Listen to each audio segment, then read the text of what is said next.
আমাদের সহকর্মীরা সেই খোঁজখবর রাখছেন। এরপর যে আরও একবার যেতে চাই, শাহাদুজ্জামান সাকিব যুক্ত হচ্ছেন আমাদের সঙ্গে।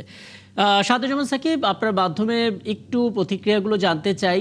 যারা আসলে বের হলেন, বিশেষ করে জামাতে ইসলামীর পক্ষ থেকে নির্বাচিত সংসদ সদস্যরা দ্বিধা বিভক্ত ছিলেন, পরবর্তীতে তারা শপথ নিয়েছেন, দুটো শপথই তারা নিলেন। বের হয়েছেন কিনা সাধারণ মানুষের মতামতটা একটু জানতে চাই, প্রতিক্রিয়া জানতে চাই। পাশাপাশি আর 2 থেকে আড়াই ঘন্টা পর ঠিক এই জায়গাটিতেই মন্ত্রী পরিষদের সদস্যরা শপথ নেবেন, সেই প্রস্তুতি কেমন দেখছেন এবং এখন পর্যন্ত ছবিটা কি? নানা নাটকীয়তার পর কিন্তু 11 দলীয় নির্বাচনী জোট তারা সংসদ সদস্য হিসেবে শপথ নিয়েছে।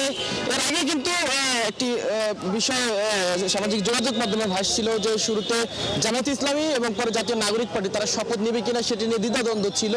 এরপরে সংসদ ভবনের ভিতরে 11 দলীয় নির্বাচনী ঐক্য তারা বৈঠকে বসে এবং বৈঠকের পর আমরা দেখলাম প্রথমে জামায়াতে ইসলামীর নির্বাচিত সংসদ সদস্য যারা ছিল তারা শপথ নিয়েছেন এবং তারা দুটি শপথই কিন্তু নিয়েছেন, সংসদ সদস্য হিসেবে এবং গণপরিষদের শপথ সেটিও তারা নিয়েছেন।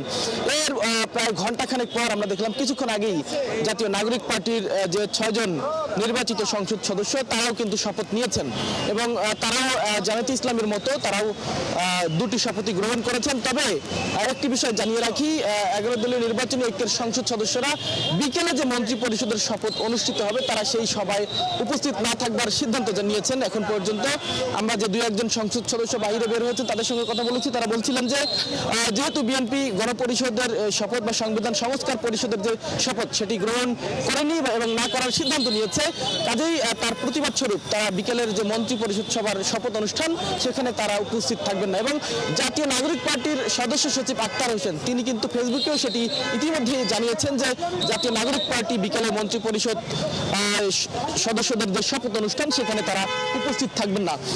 বাহিরে কিন্তু এখানে আমরা যে নেতাকর্মী যারা রয়েছেন বিভিন্ন দলের তাদের মধ্যেও কিন্তু মিশ্র প্রতিক্রিয়া রয়েছে। শুরুতে যখন একটি বিষয় ভাসছিল সামাজিক যোগাযোগ মাধ্যমে যে 11 দলীয় নির্বাচনী ঐক্য তারা শপথ নেবেন না, এরপরে কিন্তু বেশ জটিলতা সৃষ্টি হয় সকলের মধ্যে, বিষয়টি নিয়ে কিন্তু নানা আলোচনা সৃষ্টি হয়েছিল।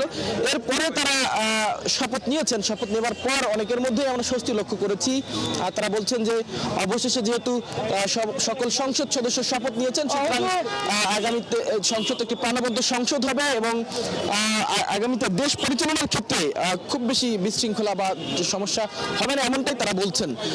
তবে এখন পর্যন্ত 11 দলীয় নির্বাচনী ঐক্য এবং 11 দলীয় নির্বাচনী জোটের যারা নেতাকর্মী রয়েছেন তাদের মধ্যে মিশ্র প্রতিক্রিয়া রয়েছে। তারা বলছেন বিএনপি যেহেতু গণপরিষদ সদস্য হিসেবে শপথ নেয়নি, কাজেই বিষয়টি তারা অনেকে বলছেন জুলাই আকাঙ্ক্ষার পরিপন্থী এবং নেতৃবৃন্দও কিন্তু একই কথা বলছেন যে 2-1 সংসদ সদস্য বাইরে এসেছিলেন তারাও কিন্তু একই মন্তব্য করছেন যে শপথ গণপরিষদের শপথ না নেওয়ার মাধ্যমে বিএনপি জুলাই আকাঙ্ক্ষা পরিপন্থী কাজ করেছে। রাকিব, অনেক ধন্যবাদ শাহাদুজ্জামান সাকিব, এবং বিশেষ ধন্যবাদ আসলে আপনার প্রাপ্য, কারণ চারপাশ থেকে যখন আসলে অপতথ্যগুলো ছড়াচ্ছিল যে তারা শপথ নেবেন না, তখন আপনি আসলে সঠিক তথ্যের সন্ধান করছিলেন এবং পরবর্তীতে আমরা দেখলাম যে হ্যাঁ তারা শপথ নিলেন, যে তথ্যগুলো আপনি ইঙ্গিত দিচ্ছিলেন সেটা আসলে সত্যি হলো।